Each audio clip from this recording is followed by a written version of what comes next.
want to jump into the Los Angeles Rams versus those Chicago Bears, right? The Bears came up short in overtime to the Los Angeles Rams. I want to ask this question, though. How do the Chicago Bears build off of this season's success moving into the offseason? Well, obviously, as a Chicagoan, I know how the fan base is feeling and how they're going to look at this situation. And I would say the thing that has happened for most, at least what I've seen, is this team is ahead of schedule, right? This team was a team that when you came into the year one with Ben Johnson and Caleb Williams together, the hope was that this team could potentially compete for a wild card playoff spot. They end up being the 2 seed, right? They end up being way further down the road than even the most hopeful of fans could have been. So when you look at this season overall, you go, how do you build off of this? Man, there's so much meat on the bone with Ben Johnson and Caleb Williams. If you're a Bears fan, that's the part of this that you go, yeah, okay, there's a lot of easy steps to take forward. And that's just overall with the playbook and the comfortability of the coaching staff, the consistency for both Caleb and for Ben and for Ben Johnson. This was a first-year head coach with a young quarterback with a lot of pressure. They exercised a lot of demons this year, including beating Green Bay in the postseason. If you're a Bears fan, you got to be really happy with what you saw from this young core. You got some things to do on defense to make sure that this team comes into next season looking even better and more stout and hopefully healthier all year long. But man, there's a lot to build off of from what you saw this year from Caleb Williams and Ben Johnson.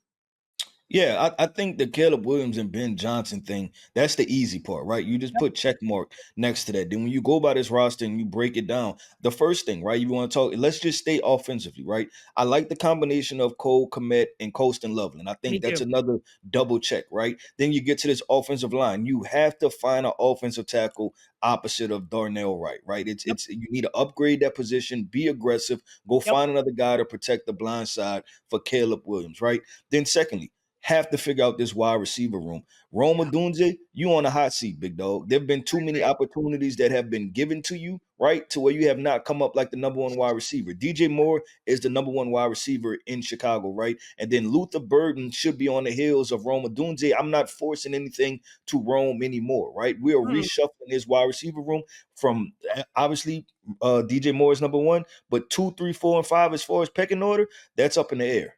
I We're, agree. we're going to have to figure out where targets go moving forward from that. Then I switch to the defensive side of the football. Montez Sweat, good football player, really good football player, but he needs a running mate. Austin Yep. Booker has taken the steps forward as an edge rusher, but he's probably more still of a DPR and a specialized guy for depth at this point. You need another edge rusher, right? And then I look at the cornerback position where Yep. Tyreek Stevenson and Najon Wright, they're okay. Those are Got to depth get a pieces. corner. You need another lockdown guy opposite of those guys. And then if you need to improve the linebacker position with TJ Edwards and Terrell Edmonds, obviously, Edwards was injured. See how Hmm. he's rebounding, but you get better defensively. And the reason I say that is this could potentially be one of the most important off seasons that the Chicago Bears have had in probably the past 20 years, is because while you've went very far, what you don't want to rest on and bet on is this part. The Chicago Bears had six, fourth quarter comebacks, right? Yep. Which tied an NFL record. Yep. Meaning that if you split that down the middle and you just go 500, you're potentially not in the same situation. So you 100%. know that you can win in those situations, but you don't want to live on the edge of saying we're just going to come back every time. I want to be the football team, and I know Ben Johnson and his personality and attitude, and Caleb Williams also, they want to be kicking people's asses by 2 touchdowns in the fourth Yeah. quarter, not trying to come back. And I don't want this to be a situation where the Washington Commanders, right, where you had a really good 1 year situation and then you potentially regress. So I say get this roster together. I think there are a lot of good situations, a lot of young guys on here, but just fill in those gaps and those holes and stay aggressive. There was a conversation after the game between Mhm. Chris Collinsworth and Mike Tirico, and they were talking about a conversation that they had with Ben Johnson in the offseason coming into this year.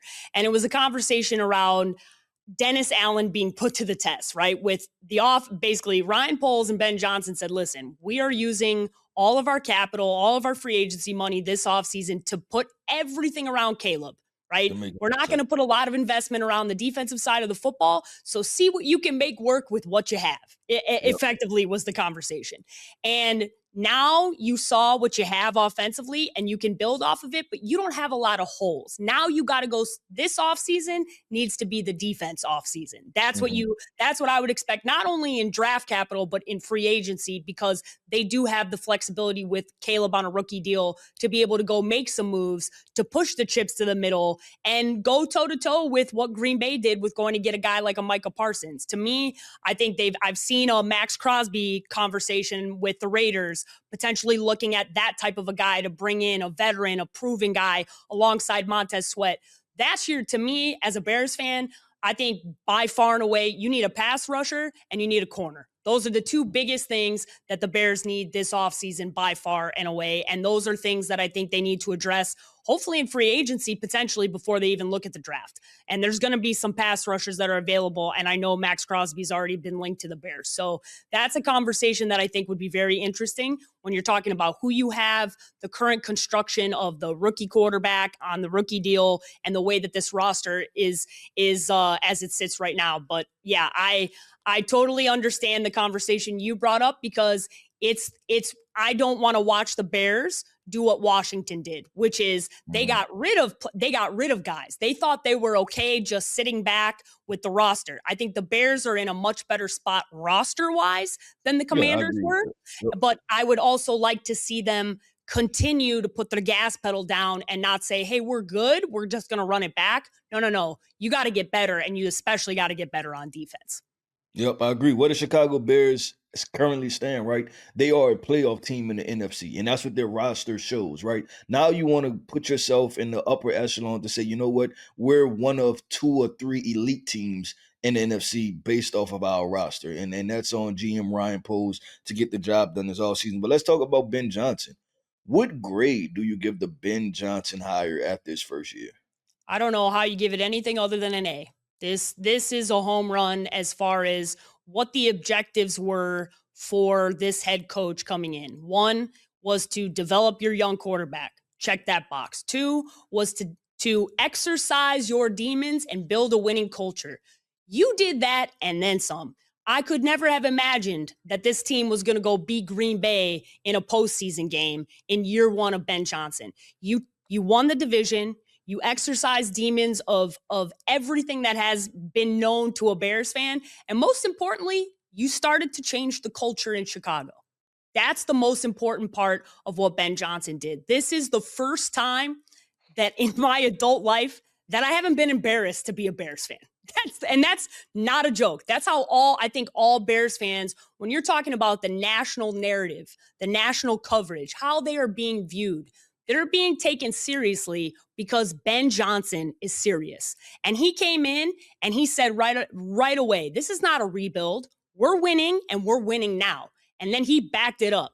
And that, to me, when you're a coach, that he had a lot of expectations coming in. He not only met them, but he exceeded them. He checked the box with Caleb Williams. Caleb got significantly better this year, and I'm looking forward to seeing what they can do in year 2, Keith. Yeah, I agree with all of those points. It was a home run hire. I think you watch Ben Johnson go through some growing pains, right? But I Of think course. you also watch him and Caleb Williams learn each other. So that's why you think that this duo can continue to move forward. And I look for it. I mean, it's going to be around the next 15 years, right, in Chicago. So the future is bright. Yeah, I like the sound of that, Keith. I like the next 15 years. That's what I just the thought process of knowing you have stability, you have a good coach, you have a good system and culture built.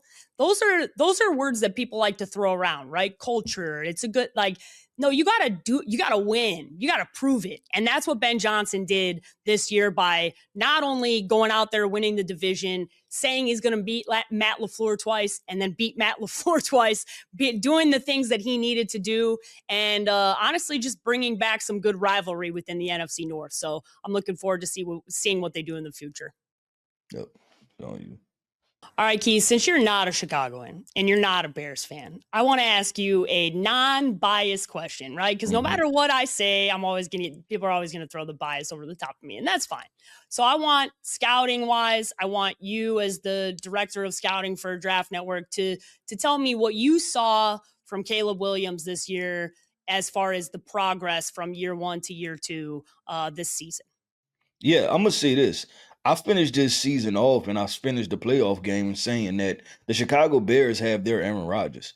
And that's how I feel. This young man we're talking comes to improvising. You're talking about the physical tools. You're talking about the quarterback that can make those throws. And there's only 2 to 3 other quarterbacks in the NFL. He's in that bracket of guys, right? And now he's taking those physical tools that he was naturally gifted with, and he's turning it into the mental point, right? To where he's confident, right? And we've seen even with him throwing the interceptions, he's throwing interceptions because he's throwing with anticipation, meaning that he's expecting a wide receiver to be in a spot, and I'm letting the football go 2, 3 seconds before he even makes a decision to get there, right? So I'm seeing a confident quarterback with all of the physical tools that I think it has to make him to be a top 5 quarterback in the NFL. And these are the type of guys that when you get the physical tools, you're saying, you know what, I just have to get the switch to turn on, right? And with Caleb Williams' success this year, I think that switch has been turned on. So I'm expecting this young man to take a jump from being a right under 30 touchdowns for the season to hitting that 35 touchdown mark over the next 2 years, somewhere in there, while also making these wild plays that he's going to be able to put the team on his back offensively and win football games. Music to my ears. Did you hear that, Bears fans? The Bears have their version of Aaron Rodgers. That is, quite frankly, the sweetest thing that I have ever heard on any podcast that I've ever been a part of. So thank you for that, Keith Sanchez. But all jokes aside, what is something that you'd like to see Caleb work on this offseason and come into next season? Like, what's the next step for his progress when you talk about a quarterback obviously going into year 3? Yeah. So with Caleb, it's now going to be now the fact that he's confident in the playbook and what he's doing. Now he has to be confident enough to hold people accountable in the off season, right? Now you get to call those practices and those meetings and say, listen, this is where I want you to be at that moment in that situation. I think when you go back and look at this playoff loss, and even when they won against the Packers, there were some situations because it looks like in Ben Johnson's offense, there are a lot of option routes, right? There are a lot of deep option routes to where you can continue running things vertical or you can snap them off. Now Caleb Williams can tell you, hey, on this look, I want you to keep running. I don't care what the hell is going on. Keep running. I'm gonna get the football to you. I promise. Right. So now I want to see Caleb Williams take that next step and say, you know what? I feel comfortable in my ability. Now I can lead the rest of the team because a key part, and we know this, right, is that you can't lead and be the loud vocal guy if you're not handling your business. Yeah. Caleb Williams has showed that he can handle his business. Now it's time to hold the wide receivers, the tight ends, the running backs, the offensive line accountable and get everything on the same page so you don't have some of those same mistakes that we've seen in the playoffs.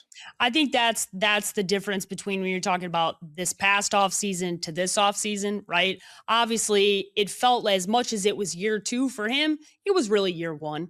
New coaching Mhm. staff, blank slate, totally different playbook. I mean, Ben really broke him down. If you think back to the conversations that were happening during training camp, they were like, basically, does Ben Johnson hate Caleb Williams, right? Which was so ridiculous in its entirety. It's the reality is Caleb Williams is an ultimate competitor and he wants to be coached and he wants to be coached hard. And that's exactly why Ben Johnson selected being the head coach of the Chicago Bears. His main reason for coming here was Caleb Williams and what he saw in what he could do moving forward. So I think the thing you said that I think Bears fans need to hold on to the most is you have to prove yourself before you can go tell veterans and guys who like a DJ Moore, hey man, I need you to show up in the non-OTAs, like the days where the vets don't have to show up.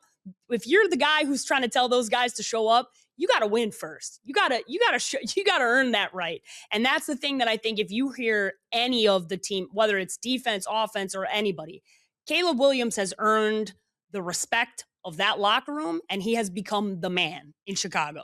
That has happened for him and that's an important piece for him to build off of this offseason. I think he always had that within him.